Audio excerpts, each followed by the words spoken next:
Assalamualaikum warahmatullahi wabarakatuh. Halo adik-adik, nama kakak Azima Salsabila. Di sini kakak akan sedikit menjelaskan tentang materi ibadah kurban beserta hikmahnya.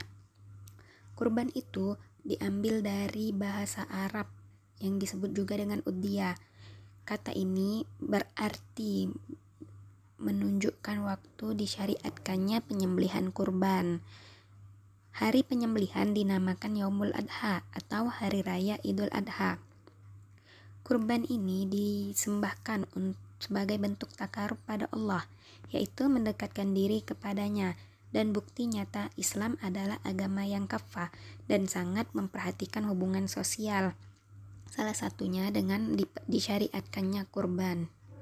Kurban yang disyariatkan pada umat Nabi Muhammad SAW ini untuk mengingatkan kembali nikmat Allah Subhanahu wa Ta'ala kepada Nabi Ibrahim karena taat dan patuhnya kepada Allah, Tuhan yang Maha Esa, dan untuk bertakarub atau mendekatkan diri kepada Allah.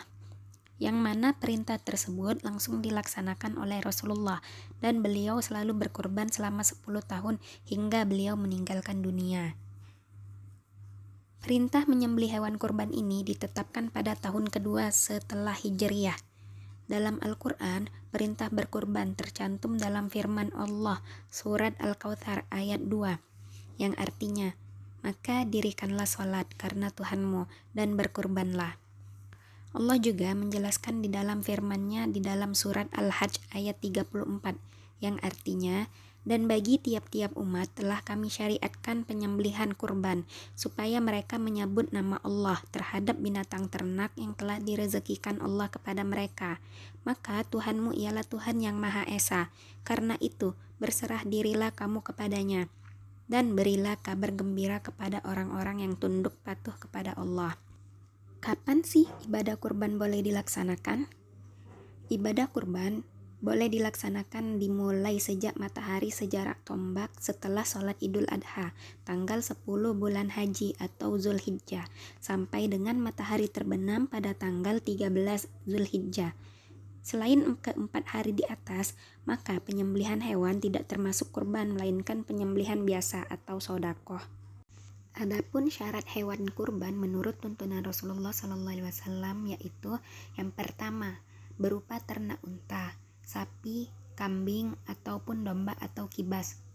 Yang kedua, umur memenuhi syariat, yakni berusia setengah tahun atau jaz'a untuk domba dan genap berusia setahun untuk kambing.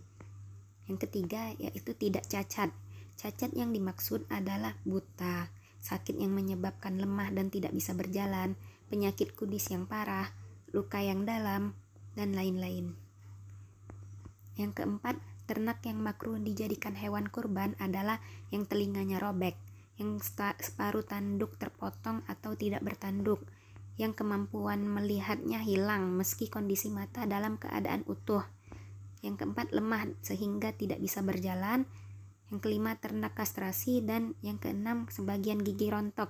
Adapun jika sejak lahir tidak memiliki gigi, maka tidak dimakruhkan atau dibolehkan. Hewan yang boleh dijadikan kurban itu adalah unta, sapi, dan kambing atau domba. Selain 3 hewan tersebut, tidak sah dijadikan sebagai hewan kurban. Hewan kurban itu boleh hewan jantan ataupun betina, tidak masalah. Sesuai hadis Nabi SAW yang bersifat umum, mencakup kebolehan berkurban dengan jenis jantan ataupun betina. Tetapi yang diutamakan adalah hewan yang paling gemuk, yang paling banyak dagingnya, yang paling sempurna bentuk tubuhnya, dan yang paling bagus rupanya. Hikmah ibadah kurban. Ibadah kurban seperti juga ibadah lainnya dalam Islam merupakan bentuk pengabdian kepada Allah yang merupakan manifestasi dari iman, yang tujuannya adalah untuk mencapai derajat takwa. Ibadah kurban ini merupakan perwujudan rasa syukur atas nikmat Allah yang tak terhingga jumlahnya yang telah kita terima. Melalui ibadah kurban, kita mengenang kembali dan mencoba meneladani perjuangan Nabi Ibrahim dan putranya Nabi Ismail. Rangkaian peristiwa yang dialami Nabi Ibrahim yang puncaknya dirayakan sebagai Hari Raya Idul Adha harus mampu mengingatkan kita bahwa yang dikurbankan tidak boleh manusianya, tetapi yang dikurbankan adalah sifat-sifat kebinatangan yang ada dalam diri manusia, seperti rakus, ambisi yang tidak terkendali, menindas, menyerang, dan tidak mengenal hukum atau norma apapun. Sifat-sifat yang demikian itulah yang harus dibunuh, ditiadakan, dan dijadikan kurban demi mencapai kurban atau kedekatan diri kepada Allah Subhanahu wa Ta'ala. Assalamualaikum warahmatullahi wabarakatuh. Halo adik-adik, nama kakak Dalika Aryana. Kak akan menjelaskan tentang ibadah akikah dan hikmahnya. Akikah menurut Islam diambil dari kata al-akku atau bahasa lain al-qot'u yang artinya adalah memotong, yaitu memotong kambing akikah dengan doa khusus untuk anak pada hari ke-7 setelah kelahirannya atau hari ke-14, hari ke-21, sekaligus mencukur rambut anak dan memberi nama yang baik agar kelak menjadi anak baik, karena nama adalah doa. Akikah menurut istilah adalah menyembelih kambing atas kelahiran bayi sebagai wujud rasa syukur kepada Allah atas karunia yang diberikan oleh Allah Subhanahu wa Ta'ala. Hukum akidah menurut pendapat yang paling kuat adalah sunnah muakkadah. Berdasarkan anjuran Rasulullah dan praktek langsung beliau bahwa bersama anak laki-laki ada akikah, maka tumpahkan penebus darinya darah sembelihan dan bersihkan darinya kotoran, maksudnya cukur rambut.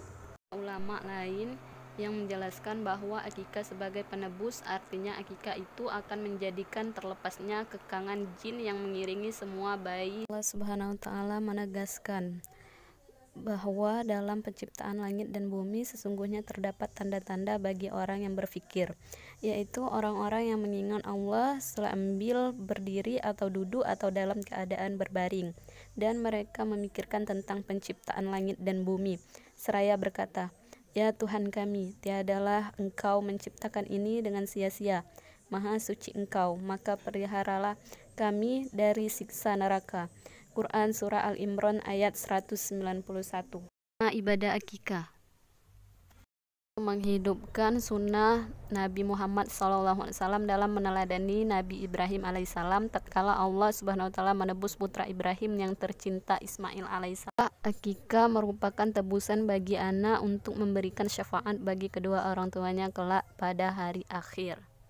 Tiga, merupakan bentuk pendekatan diri kepada Allah Subhanahu wa Ta'ala sekaligus sebagai wujud rasa syukur atas karunia yang dianugerahkan Allah Subhanahu wa Ta'ala dengan lahirnya anak. Assalamualaikum warahmatullahi wabarakatuh.